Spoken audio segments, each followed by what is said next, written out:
to our EGROW Friday webinar series. Uh,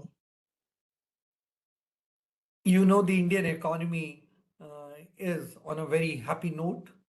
Everybody seems to be happy except a few people like me who are graying very fast.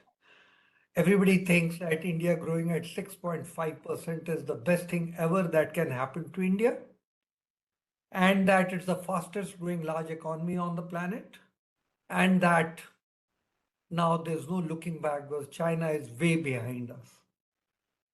Then there are people like me, habitually skeptical all the time. And we believe that if we have to be Viksit Bharat, which we want to be in this lifetime, and we believe that this is a golden opportunity, if we lose this opportunity, it may not come again. And we understand we are passing through the best demographic dividend time, but that's not available for all times to come, only available for 20 odd years. So 6.5% is an absolutely too low a number to be thrilled, and we should rise above 9%. Of course, then there are people who say, are we in the right frame of mind? Can anybody rise to 9%? And then people like me say Korea did it amongst the worst times.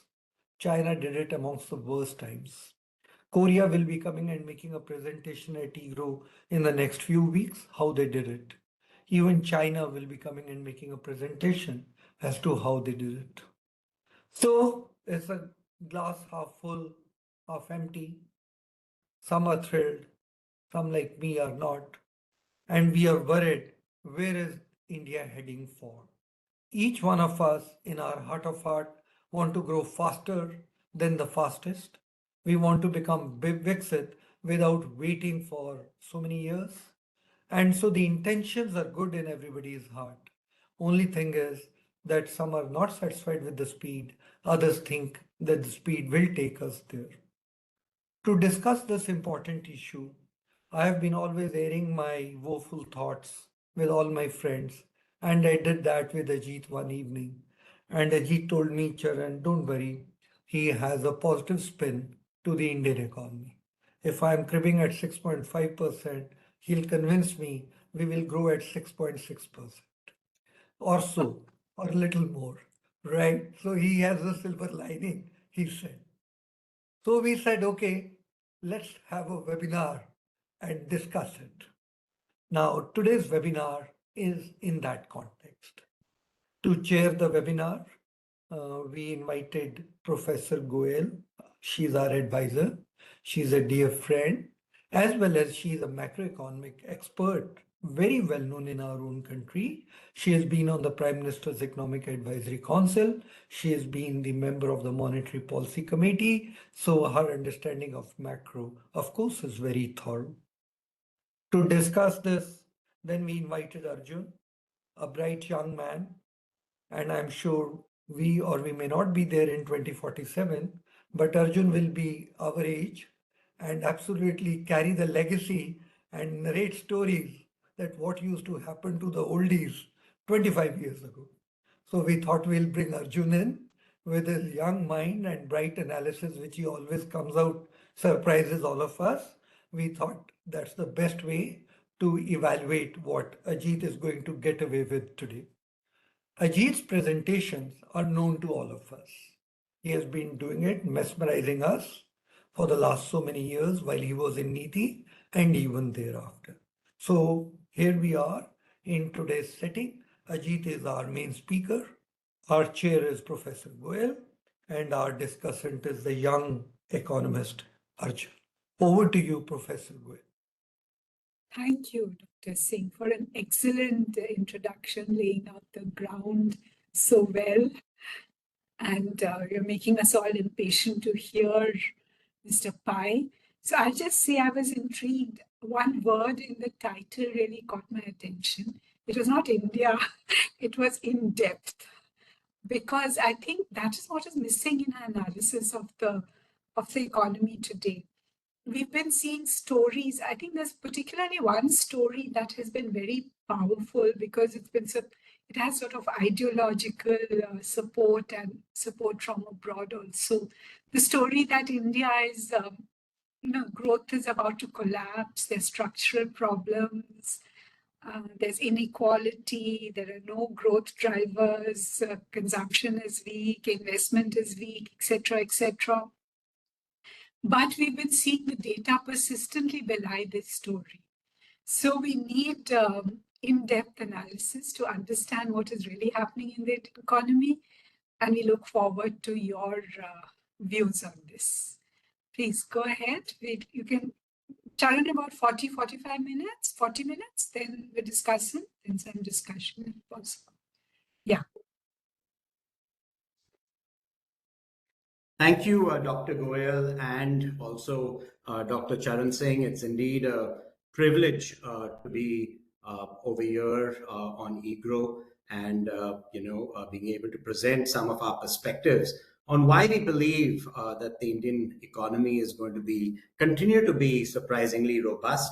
As Ashima ji has said, you will note that Dr. Goyal was caught by the title of in-depth before the word analysis. I've dropped that in our title because a lot of our analysis, while we do go into detail, it's only in a certain couple of areas that catch our attention at any given point of time. But it's actually expanding the way we look at the world and the Indian economy in context of what's happening in the world.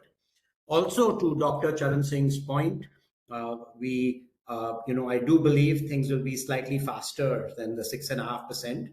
But I share his pain in the sort of notion that that is the right pace of growth for India. I think India will be slightly faster than that due to many factors that are in our control to change.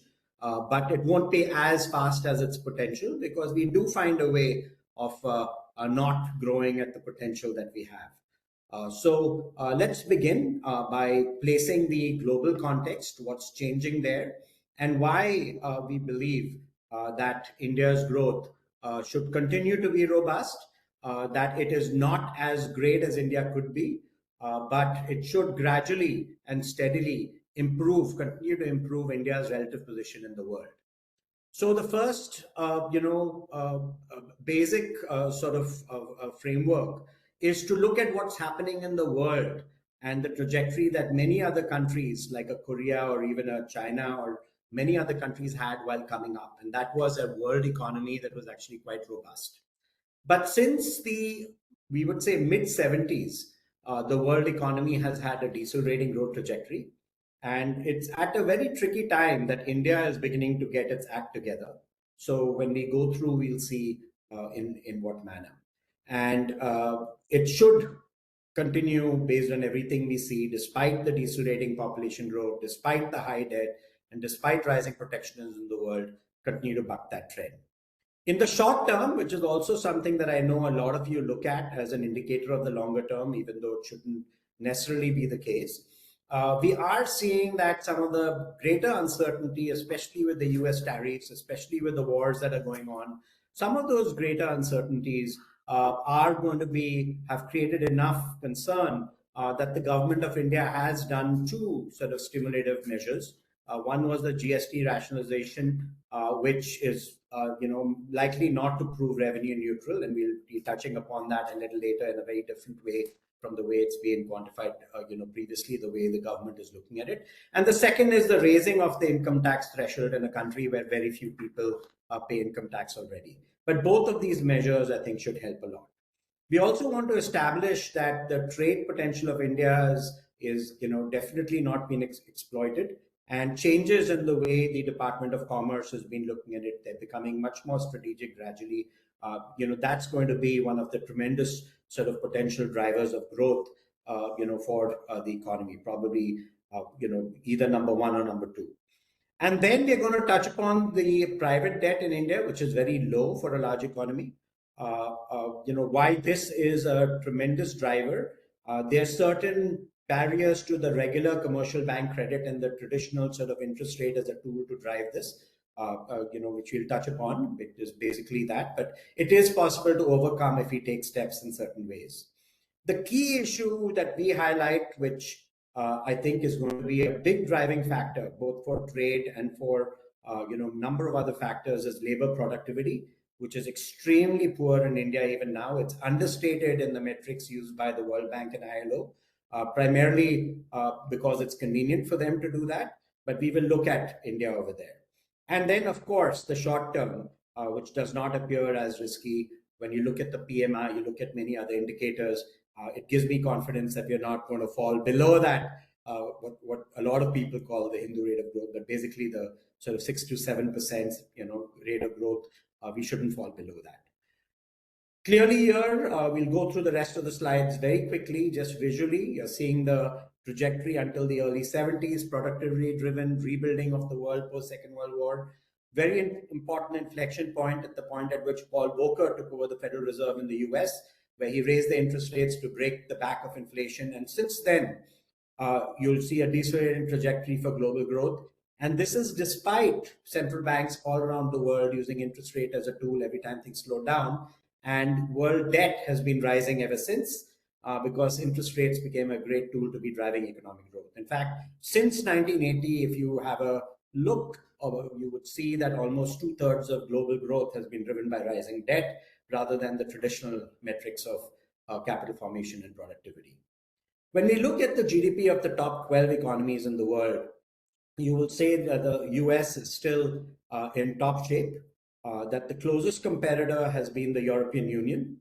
And now you can see as the gap was beginning to narrow between China and the United States in terms of scale of economy, you can see that things started to change, when you extrapolate that gap in the way both the US operated, China operated, but also when this repolarization of the world is happening, as some of these larger shifts are happening in China and the EU are together, and the US is very concerned about how the world is, beginning to shape up.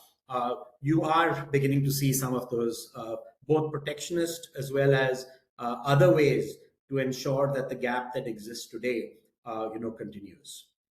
So similarly, just looking at that same metric as a percentage of the world, for basically to see a little bit more spread of the world GDP, you can see that the big story of a country that had done extremely well, that has completely fallen out. We won't touch too much upon the reasons there, whether it's demographics or that's other factors. But that blue line in the center, which is Japan, has really come down the most significantly in terms of a GDP on a relative basis in the world.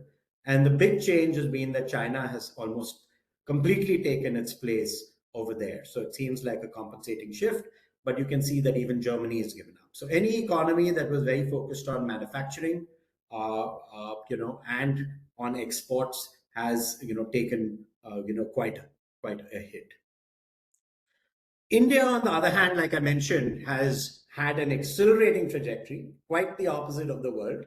So you can see that while we might have had these nominal growth going up all the way into the 20s, etc., when you really look at the growth rate as a trajectory, you're going to see that the rate is actually accelerating ever so slightly, but it's an accelerating rate of growth. But it appears to be completely separated from what's going on in the world. And that was the India, up to the early 90s, which was fairly, more isolated, quite built differently in the time of the license Raj, but has been gradually accelerating. And this trajectory is one that, hopefully, we can accelerate it even faster. But as of now, based on what we see, especially the greater global uncertainties, should continue improving, but at this trajectory, unless we do something about it. And we do want faster growth than that. The composition of the economy also makes a big difference. You can see that the world in the last millennia itself had reached, under 4% of GDP being in the agricultural sector and allied sectors. And India has been making progress over here, but whether it's a political economy, many other factors, we have come down to 16%. There was also some premature deindustrialization that had begun to happen, but I think the government started taking all the right steps over there to rejuvenate manufacturing, and we are beginning to see stabilize the manufacturing decline and come back. So hopefully we're not going to be seeing the premature deindustrialization that was potentially happening earlier. But a long way to go in agriculture, which still employs 43% of our workforce. The other driver, of course, of GDP and demographic dividend was mentioned that can turn, also if we don't have enough employment, can actually work against us. You can see that India's population growth fell below the world average. It touched the world average in 2014, but since 2018, it's firmly below. And that's a trend, hopefully, given what we're seeing, will continue and start helping drive up a per capita GDP and standards of life, because there's a huge potential for us to be increasing that. And population, if we don't have sufficient engagement, labor and employment, employment for them, can become an issue rather than a dividend.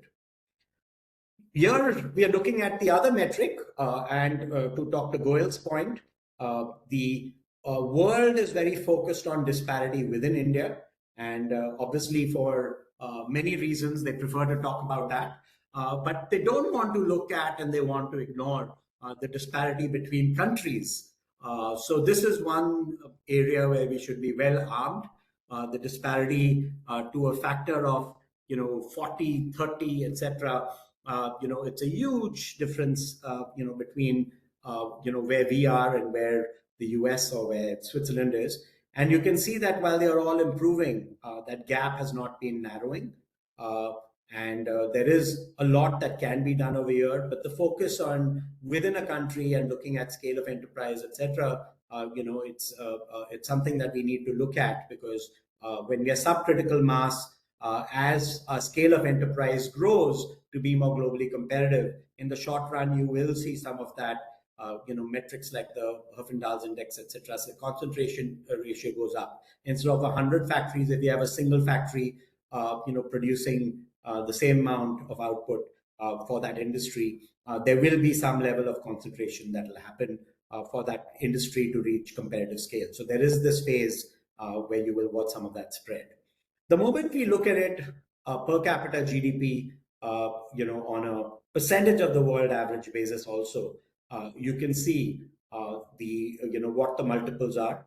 India is still at 1/5 what the world average is, where there are countries that are closer to 8 times the world average, and the US, the largest economy in the world, is at 630. So the disparity that is there is also on this side, both on the productivity side, but people can say that's a good thing to be more productive, but eventually it results in other kinds of disparity on the wealth side as well.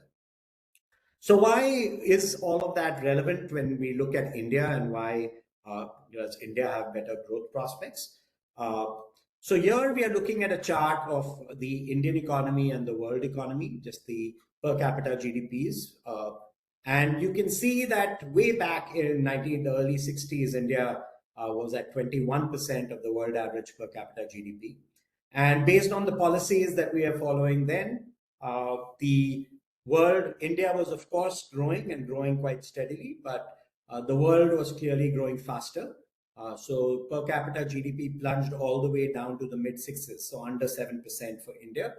And since then, after liberalization in the early 90s, the improving trade, getting rid of the license Raj, and some modest liberalization that has happened subsequently, you can see that the slope after that changed direction, fortunately.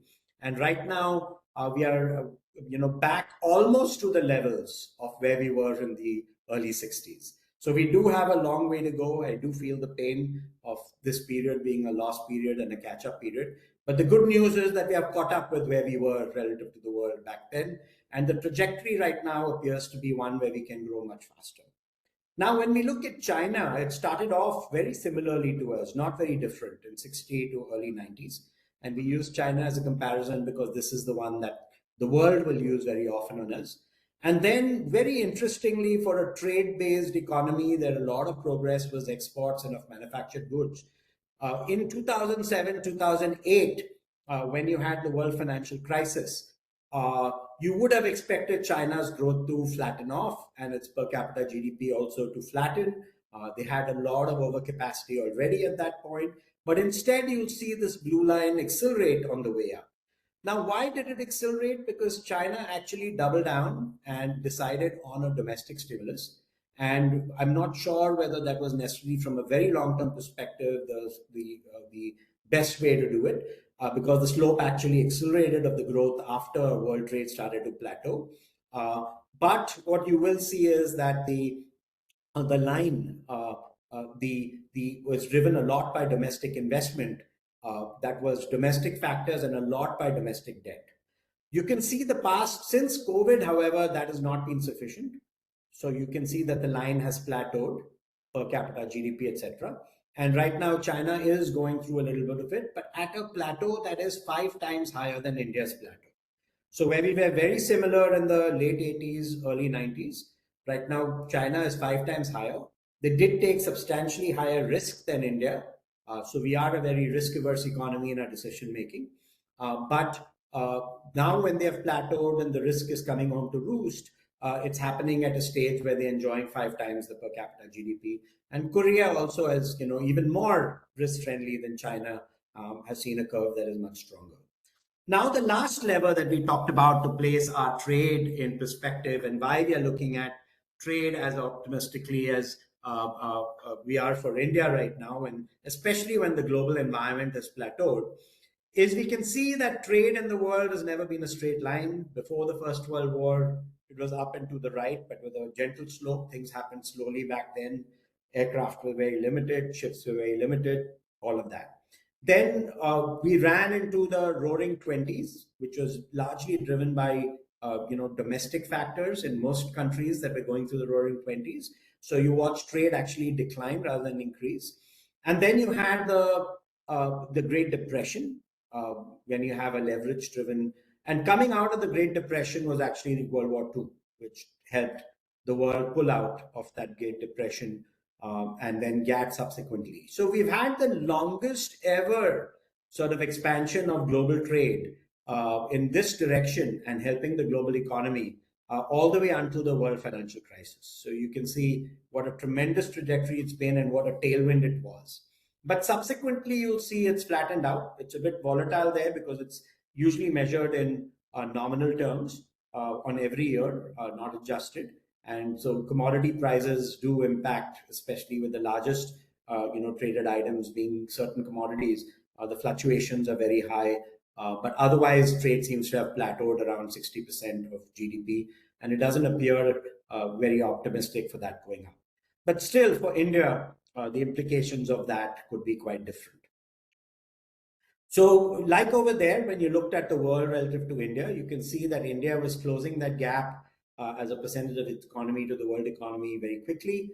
But then it sort of plateaued back in that same period. And since then, the gap between the world economy and the Indian economy, between Indian trade and the entire global trade has been, fairly similar. It's the same band that's been moving, and it's about time that that gap started closing. And we'll see about reasons why it can start closing again on the basis of what has happened in the China +1, as well as steps India has been taking to improve that. So the last factor we talked about in terms of slowing the global economy was global debt at unprecedented levels right now at a global basis. It's reached a point of no return for certain countries. Today, it had reached that point of return for other OECD countries, in fact, way back in the world financial crisis, where on the lowest interest rates, countries were in like 100 years, countries were still struggling to pay the balances. Yesterday, I read that it's 338%, not 326% that we had at the end of 2024. They called it a record, but maybe using different sources, but it's about 360% was the record. But the global debt itself is a factor that servicing that debt, what to do with that debt, is slowing down the growth potential of the world.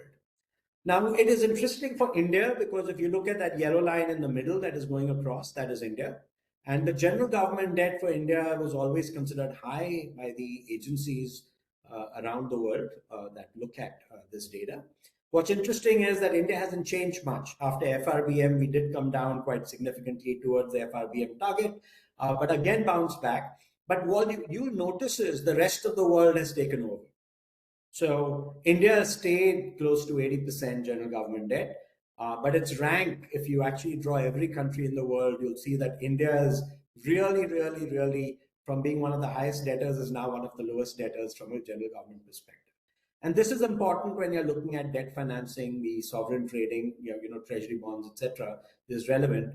But India could do much better if it wants upgrades on its, on its bonds. Both GDP is, of course, a good proxy for what influences the ratings, but debt to GDP, government debt to GDP, is something that China, I think, did a much better job in keeping its government debt low, but using its public sector corporations to do a lot of the borrowing for the infrastructure. So, and leveraging PPPs is something that India can do more effectively going forward. When we look at private debt, this is the lever that I talked about that could be the most significant driver, especially after the large formalization that has happened in the Indian economy. You can see that it's gone up in India all the way up to the 0708. But since then, despite the cleanup of the banks, despite everything else, India is now one of the lowest in the world in terms of private debt to GDP. So this would be both the households as well as the corporates, all of that added up, all together. This is the total private debt. So this is a tool where if we actually leverage it right, it can be adding a lot of, it can be adding quite a bit to our GDP growth and driving both our infrastructure investments as well as investments in private capex in factories. And then total debt, of course, when you spread it out for countries, you can see where India is relative to all the other the large economies, the top 12 economies, right at the bottom. So it gives us, source for optimism. The current path is not to FRBM. I don't know why they decided to take it to 76%, perhaps the broader global slowdown rather than going back to what, Parliament, was fixed after the act. But this is the trajectory they're planning on, and it doesn't appear to be overly prudent. It means it's leaving ample room for growth in these projections. The shorter term, we are looking right now at what's going on with the scheduled commercial banks. In terms of math, the scheduled commercial banks' total credit as a percentage of GDP, when you look at the size, it's about 50% of GDP. And the growth of credit clearly is a very substantial driver. You can see that the 10 years we are growing at 6.5%, up to 2000, up to the what I would call COVID, was a decelerating trajectory because we are busy cleaning up our banks until 2017, 2018, recapitalizing them. So it was a huge drag on growth. Now that drag has gone on growth of the banks because the cleanup has happened, the balance sheets are very well capitalized. But there's a new element that is now capping the growth of our credit sector from the banks, and why we'll have to think creatively on how to overcome that.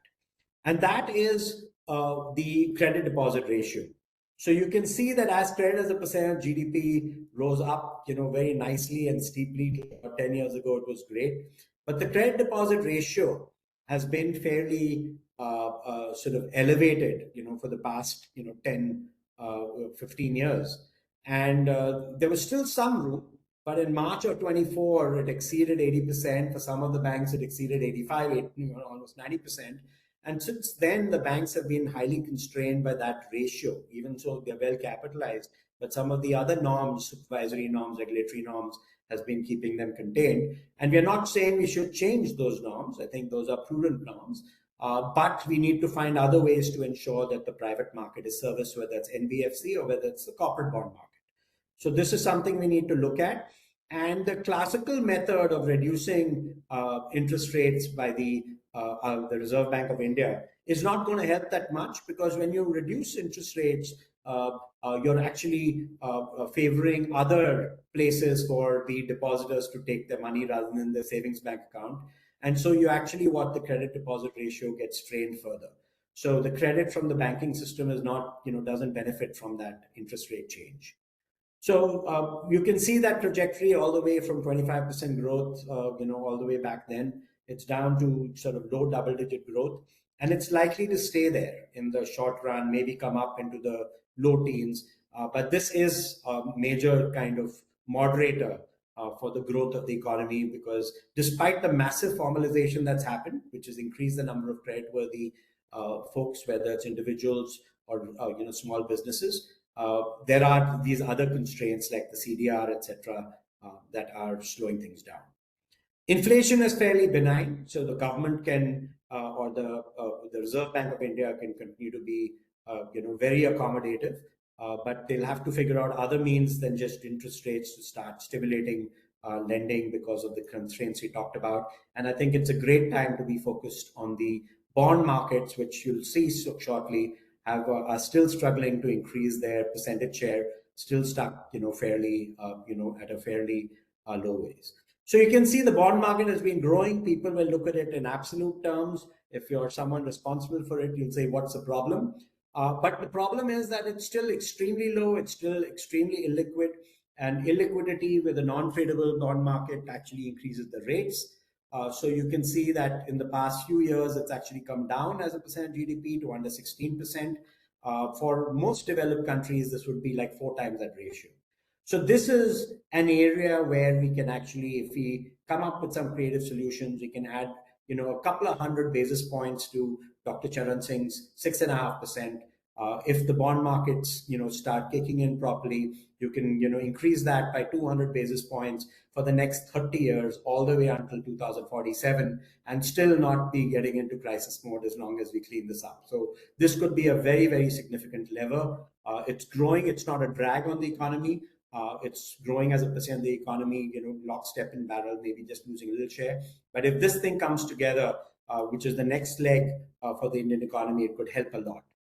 We are also going to spend a little bit of time at looking at the direct and indirect tax. And this is mainly to understand how the government of India is likely thinking. It's not been shared, it's not been whispered in my ear, but this is the way we think they're operating.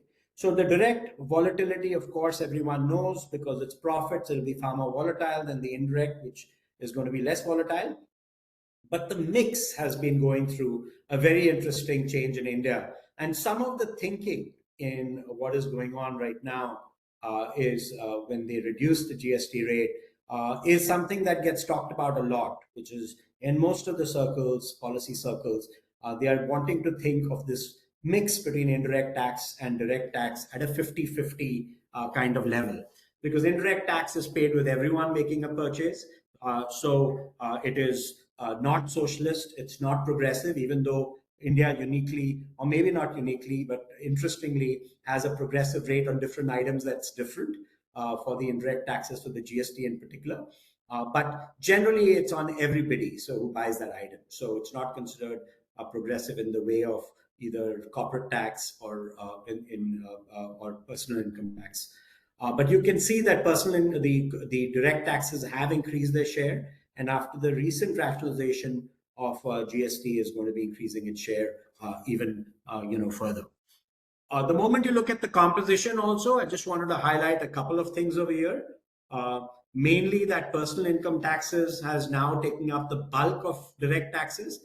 And this is despite less than 2% of individuals actually paying income tax. I know that now the tax filers have gone up to almost 8% of the economy, but a large number of them are doing it to get their tax returns. So this kind of burden also we need to look at, because I think it may actually be not supporting the kind of growth that we want if we do not include in maybe certain sectors the highest people within that sector incomes above the even the 12 lakh threshold, or maybe even a 25 lakh threshold to increase that base. And on the indirect taxes, you can see that the one I want to highlight over here is actually customs. And customs has come down very significantly. So when people say India has done nothing, especially when the Trump administration talks about that, you can see the massive improvement that's happened in India's drop in customs revenue, even though its imports have been booming. So it's a clear indication that the average collections, the average tax rate in India has been coming down very, very significantly. And the reasons that the Trump administration are using, and some of the other OECD countries are using against India, are not justified. The GST revenue collection, just highlighting, while the economy in nominal terms is growing in double digits, you can see that the GST collection has moderated. The current GST rationalization has also resulted in much lower what you would call buoyancy. I mean, the ratio to that. So this is something that is deliberate. So what I wanted to highlight is a lot of people look at this and look at it as a reflecting the state of the economy. But this isn't factoring in what the government is by design trying to do, which has reduced the indirect taxes as a percentage of the overall economy. Actions both on the fuel side as well as on this side are geared towards gradually making indirect taxes less and less as a percentage of the economy. One of the factors that gets talked about a lot is capacity utilization. You can see that this hasn't gotten back to the levels of fiscal year 11. We are almost 14 years later, 15 years later, still not reached those levels. This is what will reliably, or I shouldn't say reliably, but sustainably trigger the next private capital expenditure cycle. When we look at it on a more granular basis, on a quarterly basis, you can see that there's been a good recovery after COVID, but we are still some distance away from the private capital expenditure cycle. Part of the reason why I think the government did provide some stimulus in terms of from using the taxes to cutting back on taxes, some trying to increase the disposable income, is to drive some of the consumption-led sort of utilization that would happen. But if you just extrapolate the current trend, it's still going to be a 2027 event now, not a 2026 event as was going to happen before the Trump action started. So the private capex cycle looks like the current uncertainties have pushed it out by another year, but I think that's when it's likely to happen. This is the labor productivity that we talked about. The classical way that it is reported is on the right, the labor productivity in PPP, where it looks like we're not doing too badly at just half of China and Brazil. But in reality, when you do it in nominal terms, the world trades in nominal terms. It's India is actually in much worse shape than we think. And most of these agencies, whether it's the ILO, whether it's the World Bank, they're more interested in low cost countries for labor's interests rather than enterprise comparativity. So for us, of course, as a nation, we've got to think of both. So I've just provided it in the nominal terms, or real terms, I should say, not PPP terms on the left, using our own calculations and the right methodology to show you that there's this massive difference in labor productivity. The situation is much worse than people think. And there are other countries that are improving their labor productivity much faster than India, including Vietnam. The optimism for all of this, despite everything, all the uncertainty, all the wars, you can see the manufacturing PMI is still at the highest level in 17 years. About May was the highest, but it's still hovering high up there in the very high fives in India, which means that you should see that 2027 private capex cycle beginning based on everything we know.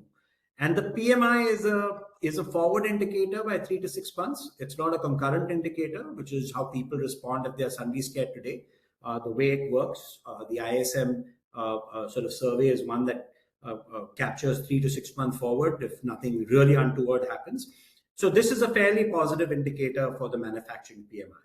Now, services is a larger part of the economy that is beginning to dip, still in robust territory, which is in the sort of mid to high fives. Below 50 would be a decline. But for manufacturing, which is a big concern of ours because of the transition in the natural transition in the workforce, the indications are still positive despite the capacity utilization. And I'm optimistic that in 2 years, the year after next is when you will probably start seeing the private capex cycle start.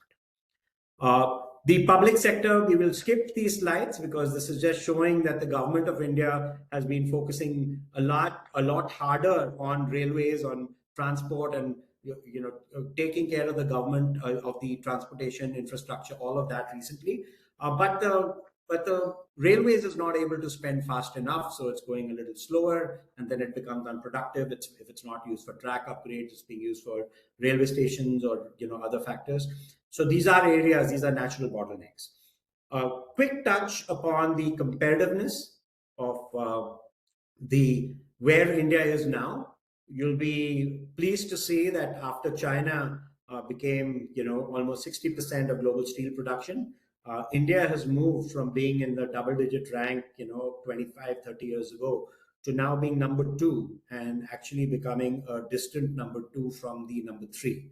So still very far away from China, but in a China plus one, we are very well positioned to actually climb up and gain much global much more global share from where we are right now. We are still importing steel. We are a net exporter, or actually almost tied sometimes some years. But we have made progress there in certain sectors, and there's good reason to believe why we can get there in other sectors. But this is sort of a note for caution when you look at sectors like rubber, where we're a global leader, where we've not focused on it. We've become the second largest importer of rubber in the world. So things like that are things that we're taking care of, Northeast planting, etc. But we've got to be far more strategic about it. Our bases have been neglected. Kerala, we're not automating in the actual tapping process. Many things that can happen over here. So we shouldn't neglect markets where we already have very high share and we can capture more. Very optimistic news, maybe for the wrong reasons. But in rice, we have actually become the world's largest producer this year. You can see after more than 80 years that in rice we've become the number one. We just had organized the Bharat International Rice Conference, the largest rice conference in the world. And the situation is even more optimistic when you look at it in terms of exports. India has been the largest exporter in rice in the world. Now, there will be difference of opinion whether that's a good thing or a bad thing. Many people saying for the environment, etc., that the number of liters of water in each kilo of rice, etc. So that is, of course, up for debate. But in some of these basic building blocks, we have become the world's number one, number two in terms of exports, in terms of producers, all of that, which means India is coming of scale. And while it may not follow China's, very, very sharp ascent, because we may not be as risk friendly to take all that leverage and invest as heavily in domestic infrastructure. And trade, of course, is not going to cooperate as much as it did with China, but there is tremendous potential for exports. On trade, the biggest importers globally, I'm going to skip these slides just to show you the opportunity for India, because we're running out of time and I want to make sure that our discussant and our chair have an opportunity to share perspectives of some of the issues I've highlighted. But you can see that India's share in the largest importers in the world is actually extremely small, much less than India's share of the global economy. And India is becoming more competitive very steadily. We did try and use the PLIs to help people until we became as competitive, so compensate them for the cost. And they've had some mixed success. But there has been progress out of the 14 sectors in many, many of those sectors. So maybe not 50% of the sectors as yet, but many of them have actually had good stories. But you can see that huge potential for us in countries that are the world's largest importers, where we have very good relations, but we have not penetrated if we take all the right steps and just go about it in a strategic manner. Similarly, when you look at the top exporters globally, we are importing the greatest amount of China. So it's a huge import substitution that can drive a lot of growth in India. When you're looking at semiconductors, some of the categories that we are the biggest, APIs, a lot of the PLIs are designed to make us Atmanirbhar there. So on the import side, you're going to see some of those improvements. But you can see that in those countries' exports, we are significant for certain countries, not material, which would be 10%, but still fairly significant. And there is potential for us from the countries that we are exporting a lot to negotiate, better imports. The top import source for all these countries, the largest importers, you can see India does not show up anywhere. But if you go back, to 2005, you can see that China also just showed up in 3 of these countries. And there are countries that are disappearing. So Japan has disappeared. Korea briefly appeared. Taiwan is still high up there, even for a large economy like China. So there is potential for us to start getting onto this top importer list. And over here, we are looking at the top 10 importer list of all these countries. And India is right now only in the largest economy, largest importer. We are number 10. So that's where we are today. So the world is our oyster in a highly competitive, slow world. But the world needs that growth that India is offering as the world's largest, fastest growing large economy. And the mix of both our imports and exports have now become more balanced. Earlier, we were importing a lot of the just petroleum and then a lot of finished goods. Now, when you look at that basket, it's very, very mixed. So I'll stop over there and again, sort of just let you look at the thesis that we had, that our key factor and focus should be on labor productivity. I know it's counterintuitive when you have 43% in agriculture, and you're wondering what to do with all the people that are stuck there underemployed. But becoming competitive in these areas is what's actually going to create the job there, and we are underpenetrated from a global perspective. So I'll stop there and go back to the chair. Thank you.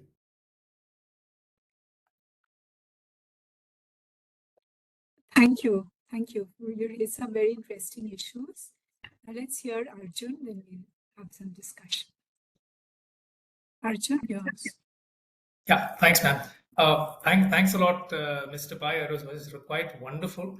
It touched upon so many topics in so many areas. I sort of started jotting down the questions, and I sort of finished the entire page. So I'll just focus on four little main questions. Before I start, I want to address a point that Mr. Singh spoke about. So he was talking about how he wanted to see much more growth and how he was not very happy with the pace at which India was growing. It sort of threw me back to my college days when we read a bit of Socrates. And so there's actually a very beautiful quote from Socrates where he says, "The children now love luxury, they have bad manners, contempt for authority, they show disrespect for elders and love chatter in places of exercise. Children are now tyrants, they're not the servants of their households." And this is something that he spoke about in 400 BC. So maybe it sort of gives me some relief that maybe in general, the older generation, the thought process, they get a little impatient when they see that there's much more potential for the country to grow, and their impatience possibly. So this is something I want to think that maybe is a positive, in the sense that we want to see much more. We see the potential that India is. Our demographic dividend started in the 1970s. We've not really tapped. We've not even touched the tip of the iceberg. We have another 20, 25 years. I think we will do fairly well. So I wanted to start on that note. It was really wonderful to hear him open on that comment. I'll start with my first question. So you started off on your first slide on global growth. So there was a hint that you were making that maybe the pace of global growth in India might be sort of moderating a bit. Maybe that's not something that we might want to see, but nevertheless, that is something that seems evident. Now, historically, given that you look at global growth and India growth, there's roughly a ratio, a multiple of around 1.8 to 2x. So if global growth is at 3.3, we grow at 6.5, 6.6. So if we see growth trending lower, global growth trending lower, are you concerned that would have an untoward impact on India growth as well, given there isn't too much of light at the end of the tunnel on this tariff narrative, and he has another 3 years to go, at least?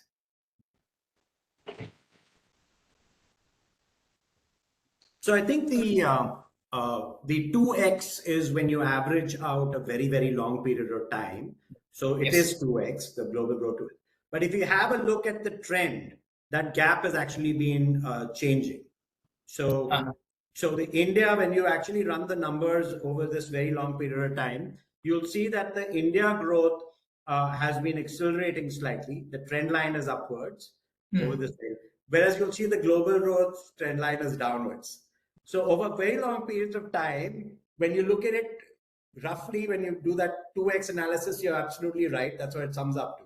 So I think that what you're going to watch is that India's growth relative to global growth, you're going to watch an expanding multiple of that growth rate. That said, a slowing global growth makes it difficult for India to follow the path of a South Korea or a China, because protectionism was lower.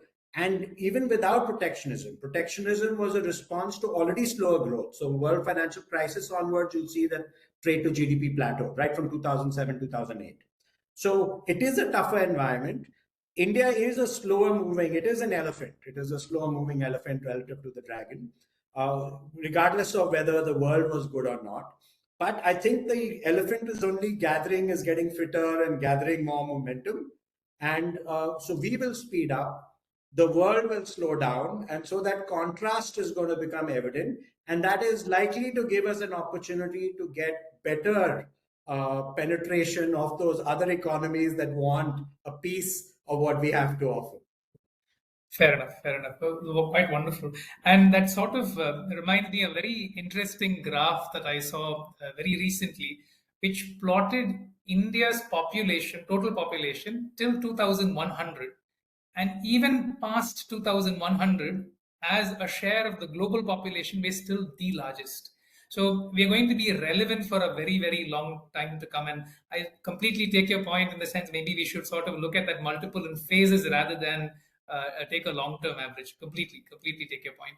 I'll come to the second point. You touched upon debt a couple of times. Now, your points on debt sort of partly echoed a recent article by Ms. Goyal, where she argued, if I understood her detailed piece well, that the RBI's easing regulations are sort of justified and, if handled well, could be a precursor even to something like a capital account flexibility. So my question is one. So my concern comes this way. So I look at capex, I look at the public capex, the private capex, and household capex. I see that households over the last, let's say, 5 years, they are taking on leverage in the sense their savings are dipping a bit. They're taking a bit of leverage in consuming.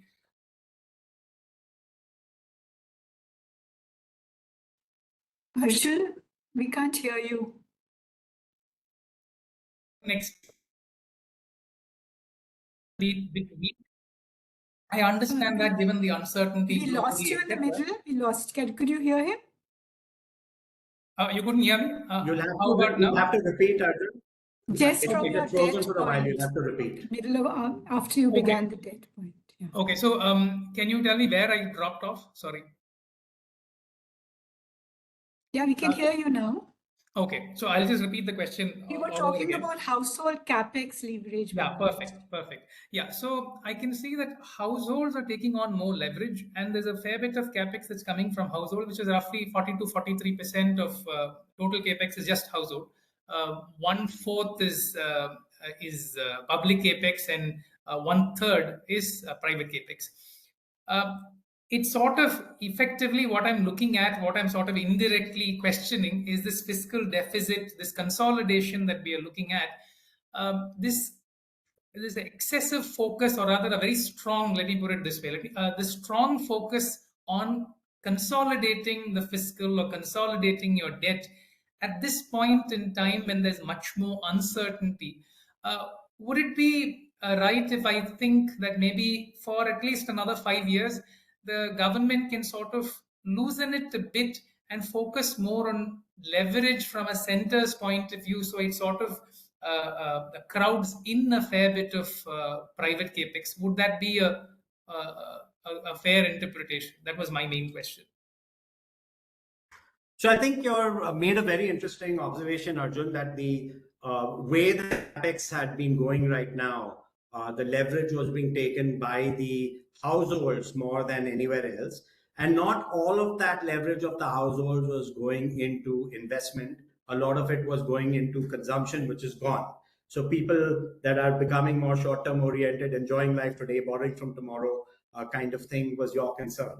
And on the private side, there has been a very sharp fall. If you look at the gross capital formation, you look at what's happened in terms of that. Since 2007-8, that percentage has been falling for the various reasons, but the most critical one being the capacity utilization.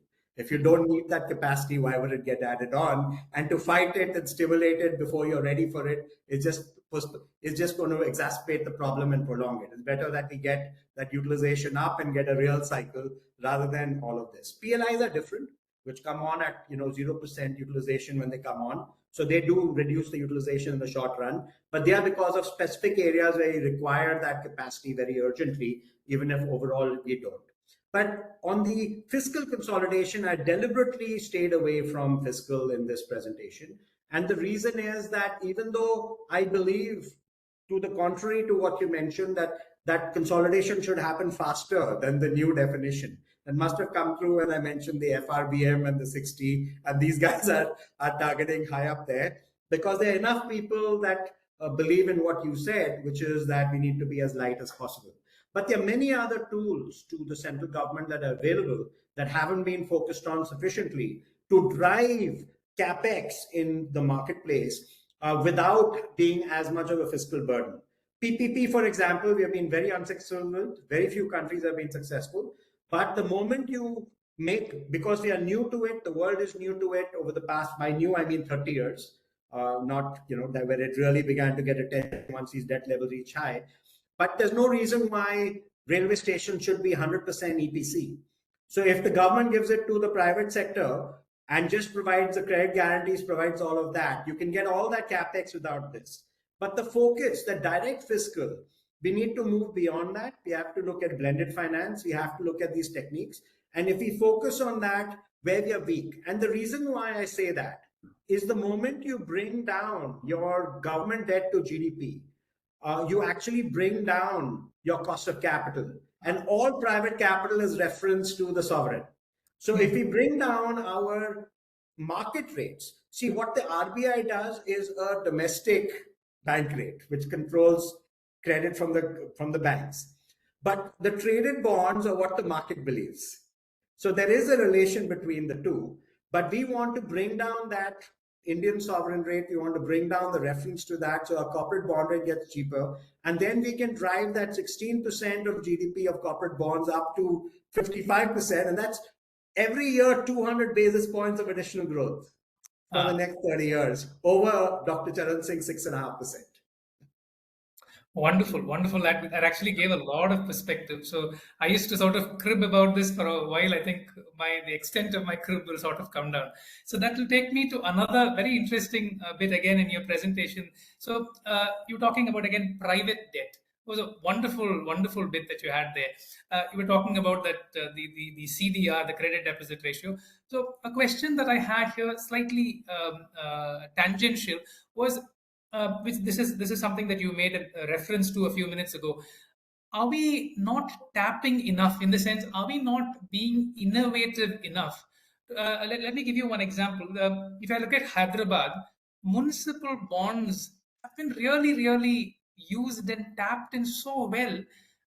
They've ring fenced it really well. They've got their revenues. They really, to the extent that they've even used that to build entertainment grounds, badminton stadiums, and the local population in there, they are sort of incentivized. So we have all the money in India. Are we lacking a sense of innovation? Are we not really tapping into all these? In the sense, we're all looking at banks. We're all looking at banks to lend more. This non-bank space, especially the municipal bond space, is it a gold mine that we're just not willing to look at? Is there some hesitancy to look into that space? So the right word was the last one you used, which is hesitancy. So the technology has been there, it's been utilized outside India. India woke up to it 30 years ago. The 12th Finance Commission, the 13th Finance Commission, the 14th Finance Commission have all dealt with this. And it's fundamentally to do with a political factor. And the political economy basically has the devolution, the 73rd and 74th Amendments of our Constitution, where about the urban local bodies and the PRIs. That devolution has not happened because no chief minister of Maharashtra wants to give away the power over Mumbai. No chief minister of Tamil Nadu wants to give away power over Chennai. So the moment you empower these agencies, fully, the full power devolution, it becomes an issue. Now, some states like Madhya Pradesh for Indore, Telangana for Hyderabad, they've still managed to focus on these urban local bodies. Because the thresholds to become investment grade rated are extremely low, because municipal finance is something that's also encouraged by the World Bank, by the other global agencies, by everyone wants it to happen because it's a source of capital. So there's at least alignment between the central government and the state government and the global bodies for this to happen. So what's happening is own revenue, the dependency that is there, is not the factor for investment grade. It is you need to have filed 3 years financials up to 2 years ago to be investment grade. So there are more than now almost 500 municipal corporations that are rated. I think over 150 of them are investment grade. Janagra is doing some fantastic work on monitoring that, and it's giving visibility. So now it is a question of making the market ready for these investments. So how do you get these municipal bonds placed? But that corporate bond market, you're absolutely right. There's no reason why it shouldn't be municipal bonds and stuff, corporate bonds. It'll do the same kind of work, and you just need to find a mechanism by which they start getting price right, all of that. But any good state, indoor, these innovative places have already started, and I'm hoping it's more an adoption going through the curve. The technology is available, innovation's done, the proof of concept is there, it's beginning to show up. I just hope that we have incentive to build that capacity in more local bodies and get them all getting, to do that, because that'll be, I can tell you, urbanization, we have 37% urbanization in India, global average is 57%. Most developed economies are much higher. So that could be another 200 or 300 basis points of growth. And we're already 12% for Dr. Charan Singh if that kicks in too. Wonderful, wonderful, fascinating insights, Mr. Pai. Thanks a lot. I think we were already past by, so I'll just squeeze in one last your view on this. You talked about TFP, total factor productivity.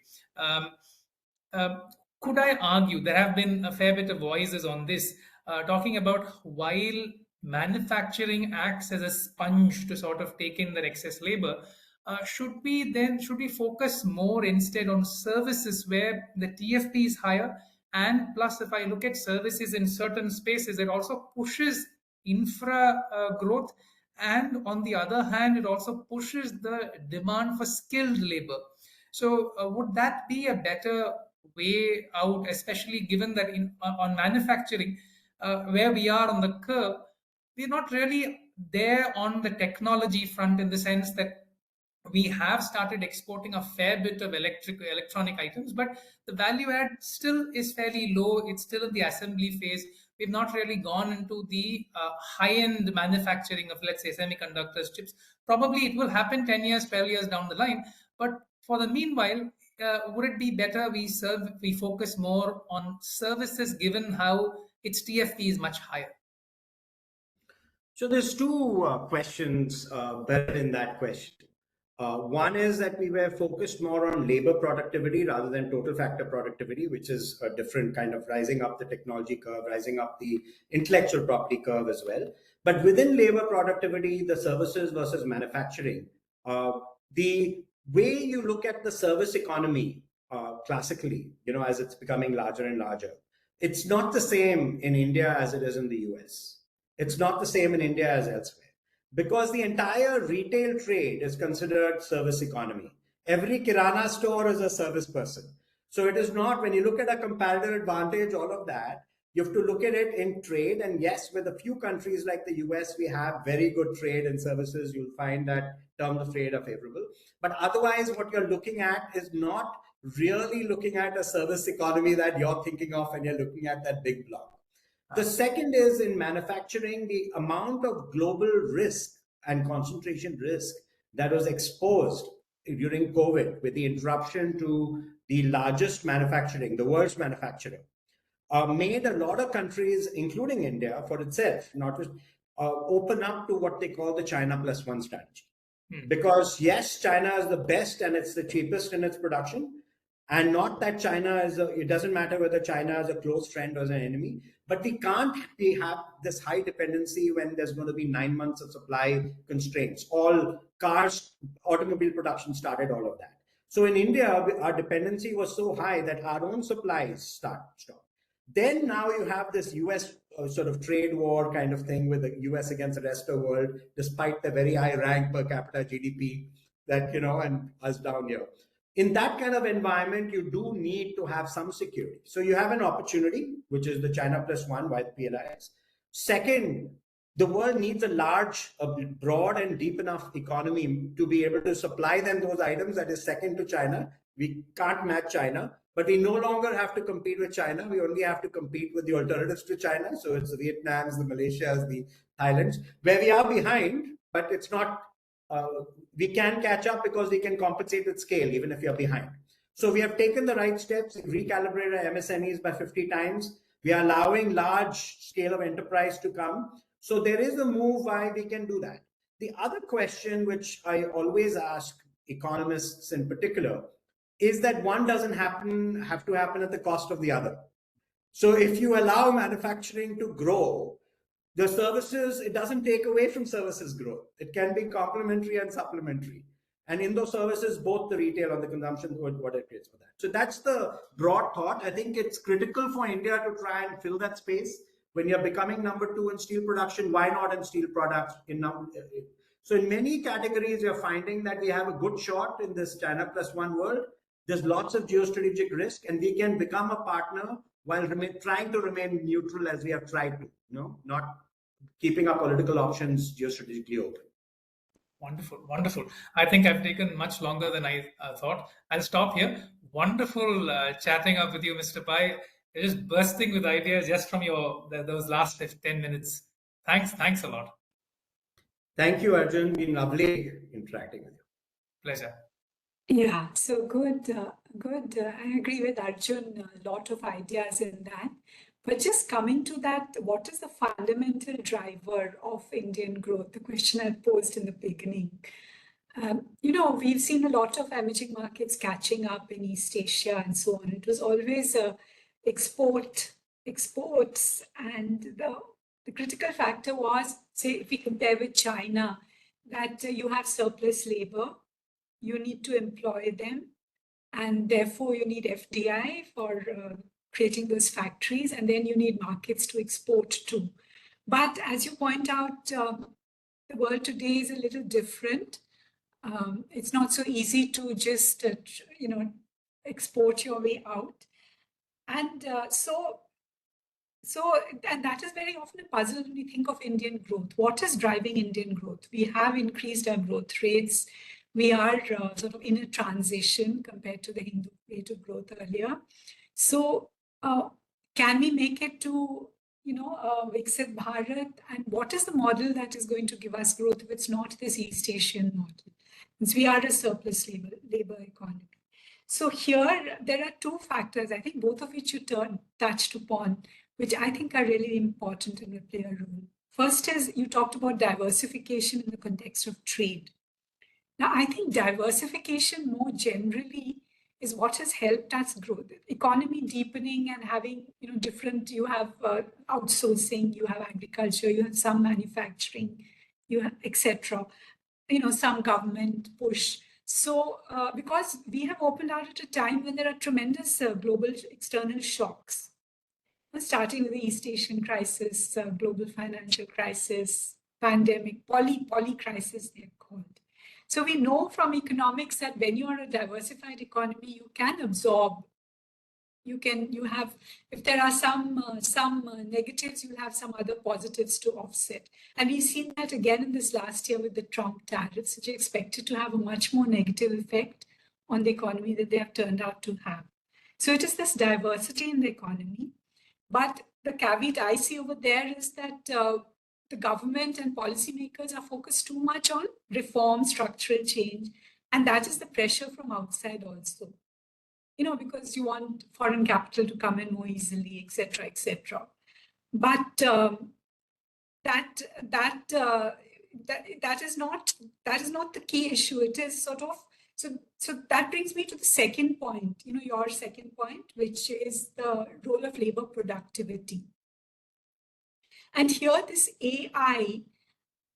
Again, I'd like to highlight that the kind of reform, the reason we've had higher growth, is that the government has been working on increasing reducing multidimensional poverty, or increasing capabilities, Ayushman Bharat, health, all that, which increases productivity. You had some very startling figures of how low Indian labor productivity is compared to other countries.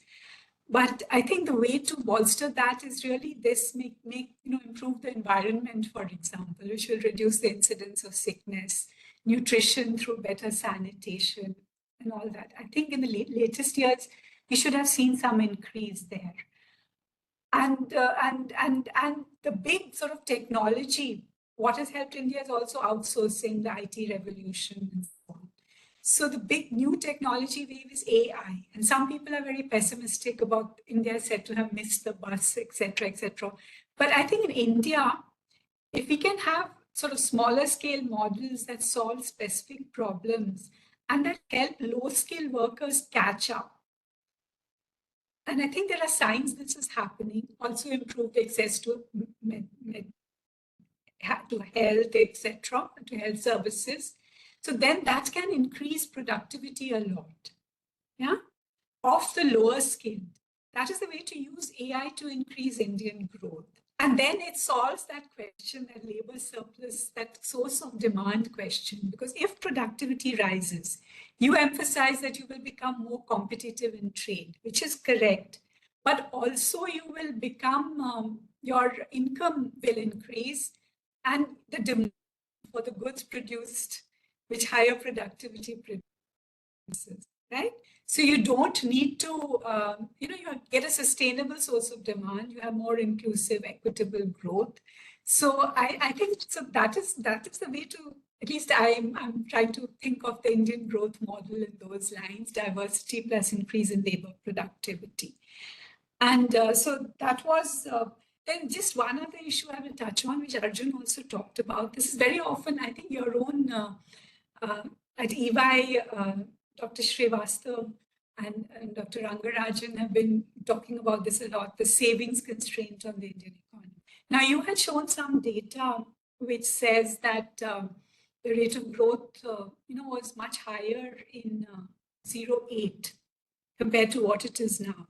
The households are turning to consumption leverage and, getting more leverage, getting more debt, and so on. But there is a lot of literature in economics which says that the interest rate, for example, affects allocation of savings, but not the total quantity. And what affects quantity more is growth. So if you're able to grow at higher rates, so whether growth is investment-led or savings-led, does savings follow from higher investment as income grows, as productivity grows? Then savings is not such a constraint. If you can embark on a path where you have demand as well as supply improvements that are sustaining growth. So Arjun's point about less fiscal consolidation, here I agree with you that I think one of the big positives we have seen in the last 10 years is, and that has helped inflation come down, is the conservative government spending. That we didn't go out of, that time I was on the ASCPM, and the decision that you need to look at supply also. You can't just increase demand when there's shutdowns in global supply chains. So the balance between the two, right? So fiscal consolidation decreases risk premiums and overall cost of borrowing, and it creates buffers. I think the mistake made in the UPA government was the huge fiscal stimulus when we had high growth in the 2000s. So here, when you have higher growth, you get higher tax, and with tax reform and this direct benefit transfers, etc., you're able to sustain welfare spending without sort of increasing the overall spending. And here, I think a lot of analysts who focused on this fiscal impulse say that where is growth going to come from if overall fiscal deficit is contracting?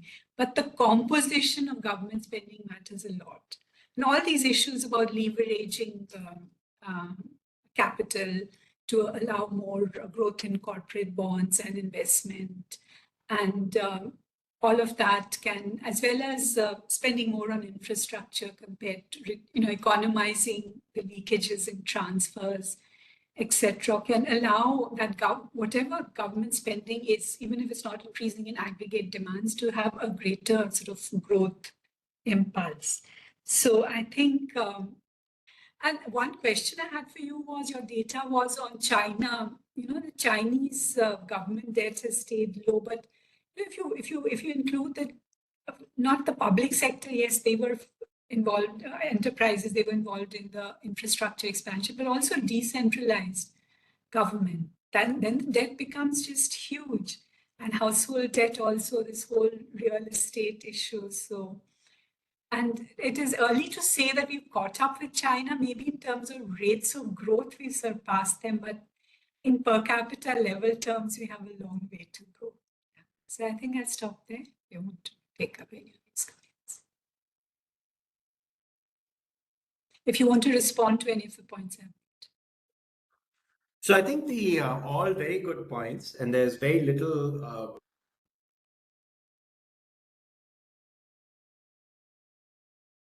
Hello? I think we lost him. Yeah, we couldn't hear you for a bit now. Yes, so I was saying very good comments that there's very little that you've said that I would disagree with, but I do think that the one area where we probably have slightly different weights, or I would say slightly different ways of thinking, is when we are looking at labor. So on the labor side, a lot of the points that you made were related to improving the quality of supply. When you're talking about the health, you're talking about the pollution, you're talking about all of those. And also you're saying that that improvement in that labor productivity will sort of help in greater consumption and drive the Indian, story. We don't have to be externally, that dependent. But the reason why I think that that is important and relevant, but why the greater focus for us was on competitiveness is not just in exports; it's also in replacing imports. Because the pressure to keep bringing down, you saw the customs, the massive decline in customs, the pressures that you talked about externally. So for us to be competitive so that the demand side also, whether it's domestic or international. Now you would have observed that the European trade looks like it's skyrocketing. A large part of that European trade skyrocketing is intra-Europe.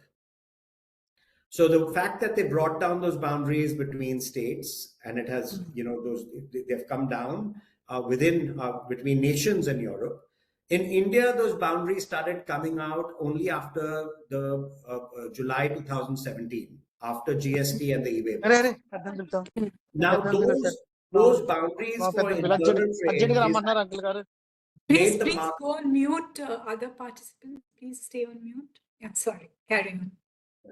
So those boundaries that came down in 2017 have started reducing frictions and increasing the market, what the EU did 20, 30 years before us. So for us, the demand side also to be taking care of that competitiveness so that we can compete with products, not just from our state, but also from other states internally. And then globally, yes, markets are challenged, but we are underpenetrated. So when you're a growing place, just making sure that our negotiators, whoever is doing policy making. So I think that was the only one area where I would say that there was a slight difference in what I would prioritize, because our competitiveness is so bad that if we get people into a system, let's say scale of enterprise, the average size of a apparel factory in Bangladesh is 1,500 to 2,000. Best practices, state of Tamil Nadu, Tirupur, we are looking at 70 people per unit for whatever labor laws, all of that. Now, those labor laws have been passed by Parliament in 2019 and 20. They have not been implemented. So it hasn't changed on the ground. The reform, you said that why are we focusing on reform? I think that reform is the biggest need of this country because it is so cumbersome. The regulatory compliance burden, the amount of pain that a normal business faces, it is so much. But other than that, I think everything else, we are on the same page. Yeah, I agree that competitiveness is very important. And as I was saying, AI, the problem of low skills, AI can help very easily. You can come up to date, find answers, help improve. And there is this push to regulatory simplification. So with labor laws and land reform, the issue is there's a lot of political pushback. So I always say that this should happen at the state level, competition among states. Right, absolutely, to attract FDI rather than the center. Completely agree. We need to figure out how to do that. Yeah. So I think we have some questions in the chat. And if anyone wants to ask first, Charan Singh, your comments. Then there, I think one question on climate change and if we're looking at Indian growth, taking that into account, Indian growth prospects, taking that into account. Charan, would you like to make some comments? Yeah, I'm actually feeling much better after Ajit's presentation. And I see I have already started thinking, if not 12.5, we could at least go to 10.5. Now, and I'm going to have the Korea and Chinese come and present, and I'm sure I'll send the link to Ajit. He'll also listen to them. So there is some positivity up here. I like his analysis, the housing sector, the corporate bond market. I think there are potentials there. So I think um, reforms need to now stay focused, or probably, the way I was looking at it from the angle of a planner, then maybe there's a Gantt chart which is required, and a Gantt chart tells me which sector, which state, and how is it going to happen? How are we going to expand to that growth rate? But in any case, I think Ajit's presentation is solid and gives many thoughts as to there is a potential which should not be allowed to waste. So I thank you, Ajit, for that. And Professor, I think some questions in the chat box are good if Ajit wants to handle them. Yeah, Ajit, can you read the question? There's one on climate change, and there's a question to me saying about monetary policy transmission. I'll just answer briefly that the expectations channel anchoring inflation expectations around 4%, I think, has been very influential rather than the aggregate demand or interest rate channel. Ajit, would you like to take up the question on climate change and its impact on potential Yes. growth? Yeah, so I found. So now, in a country like India's, the climate change and the way we go about addressing it is both a tax on the Indian economy and a massive opportunity for the Indian economy. So it works both ways. Uh, in terms of the tax, the moment you have higher regulations, higher compliance burdens, all of that, it becomes more difficult for Indian businesses to actually, from a cost perspective. But the moment you have a carrot, because you have to remember we are underpenetrated in markets like Europe in terms of exports. Europe is coming up with some of the strictest requirements for various reasons. They've already climbed up the efficiency curve, all of that. But if we want to be part of that penetration of their market, then the businesses and enterprise in India are going to be forced, to invest. The other part of investment in the environment is something that I think I feel very strongly about, which is that the quality of our infrastructure historically has been very shoddy. We have always been going for L1, the lowest bidder of the lowest quality. And the moment we start incorporating much higher quality infrastructure, keeping much more in mind, this kind of infrastructure will last longer. It improves resilience of the economy. It makes our coastal cities and areas less prone to huge damage. So in the short run, it might, be a slightly higher cost, but in the long run, it's shifting India, which generally has focused on low cost, whether it's urban, whether it's rural. We call it low cost housing, not affordable housing. Now we are gradually changing that terminology. So there's a whole aspect to climate which is, can be focused on. That can be an opportunity for India to upgrade its entire infrastructure and stimulate the economy and make it more efficient. Similarly, with businesses, the fact that our relative scale of enterprise, you're becoming competitive, we are likely going to grow faster than other countries. Even from a trade perspective, for us to comply with the stronger regulations, in the short run, yes, might make us a little, less competitive in the lower end markets, which actually could see greater growth. For example, the lower GDP countries like Africa, in Latin America, their emission standards are lower. So what is happening right now is a lot of the production for those markets is shifting to India. So it's an opportunity for us to grow because of that. I'm not sure whether your question was oriented to those kind of opportunities, but India is seeing those opportunities and we are seeing that growth in the construction equipment market, for example. We are seeing India becoming a leading player, growing very fast in its exports. So those are the two things. Access to markets is forcing us to change. It is getting us out of the market where the scale of enterprise is not enough to absorb so we are negotiating sometimes against that. But all of us do want, climate is a very important question to India, and we are a vulnerable country. we are very vulnerable. Yeah, if I can just add from the monetary policy angle, what really troubled us in the MPC was this huge volatility in vegetable prices, tomato prices rising 600% 1 year. Why? Because Delhi was getting all its tomatoes from Himachal Pradesh and there were floods there.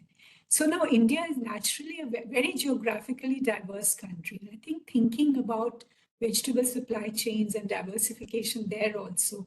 And it seems to me that the way we are seeing food prices fall currently, it may not be only the good monsoons, but actually the very extended monsoon, but also some improvements in vegetable supply chain. There's a lot happening on the ground. And I think that will also, protect us against more frequent and deeper climate shocks. So, yeah. So any other question? Anybody who wants to speak can raise their hands. I think we are at 1.5 hours, Charan. That's good. Yeah, just right. So there doesn't seem to be any other questions. So unless you want to reply to anything else in the chat box, Mr. Pai, can you read the questions there? There's something about exports and imports and the rupee value. Okay, I haven't found that question yet, but I can read it out. It says Indian economy, our exports and imports. I don't know, it's not very clear. Can you just ask your question?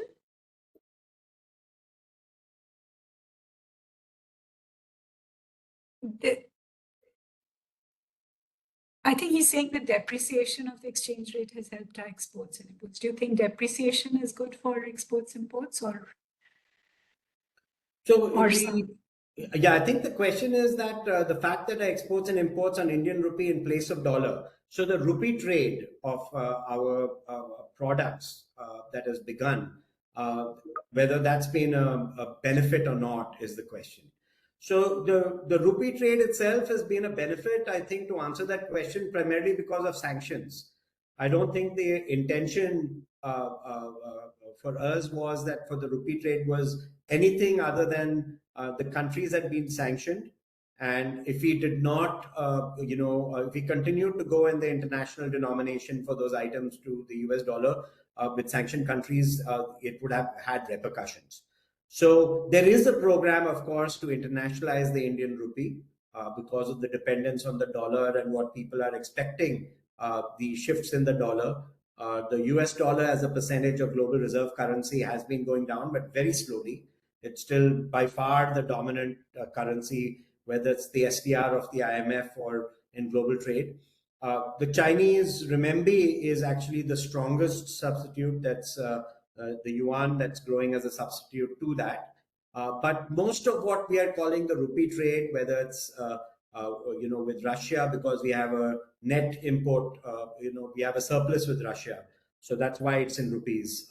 And similarly with Iran, those have been more because of the specific situations. I think with a lot of the others, we are trying to get the rupee out there, and at some point it will help in easing that trade. But I don't know whether that addresses the question that you asked, but that's my understanding of your question. Yeah, I think that is what he was asking. So, Charan, I'll turn it back to you now. Sure. Thank you so much. I think, Ajit, thank you very much for bringing all that on board. And the analysis was really sharp, very informative. And I think I'll discuss with Professor Goyal, and we'll probably institutionalize something that we can have you more regularly in a structured way. Let me first chat with her and we'll come back to you. So thank you very much for coming over and doing this presentation. I also want to thank Arjun. Arjun, thank you very much. I gave you such a short notice, but we thought and decided that Arjun will fill the gap so well. So at that short notice, we invited you. Thank you for accepting it. Professor Goyal, I always fall back on you on macro issues. Whenever there is a crisis or whenever there is an important issue coming up, I fall back on you. And I really want to Gap-filling thank you.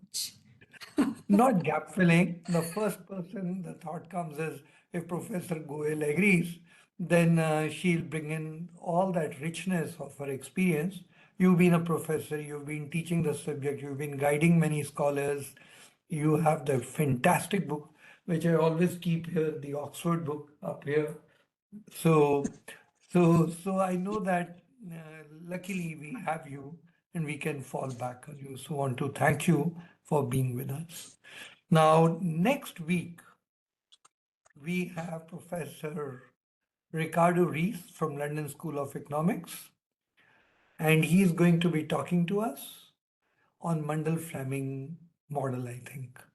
He's speaking to us on Mundell-Fleming model, and I'm looking forward to actually, he's delivering a talk at the IMF under the Mundell-Fleming series. I really do not know what the topic is. I'll check with him the topic. I think under the Mundell-Fleming series, he's delivering a talk, and I've requested him to come and talk to us on similar issues. So next Friday, we have Ricardo Rees coming and speaking to us. As I do, and I'm going to confess, as I do bulk mailing from my cell phone, these guys have blocked me. So, so I'm going to request you that kindly look up the EGROW website and see what's the next event and what's it. I'll try to send it again, and in case they unblock me, but they sent me a message that you use the bulk mailing so often. Try that new WhatsApp So substitute. they're trying to discipline me because this was on a broadcast that I did it. And most of you are on my broadcast list, you know it. So I'm going to bring you back into the discussion thing.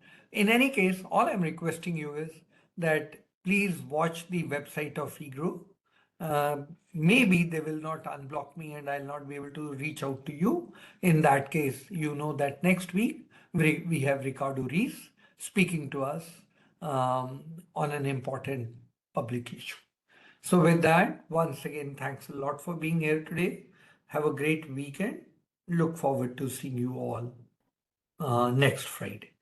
Just a side note, these days we are doing a special lecture on MSMEs, free of cost, every Saturday, 3 to 4 p.m.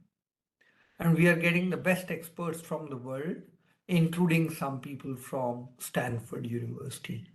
So we do it every Saturday. Tomorrow is the second one. So I would invite you if you have time. The links are there on our website. If you have time, 3 to 4 p.m. we are talking tomorrow on MSME. So if you have time, please join. Otherwise, next Friday, certainly going to see you. Thank you again. Yes, Have a thank great you. Thank you. Good evening. Thank you all. Thank you, Dr. Goyal. Thank you, Dr. Charan Singh. Thank you, Arjun. Thank you for the audience as well. Thanks a lot.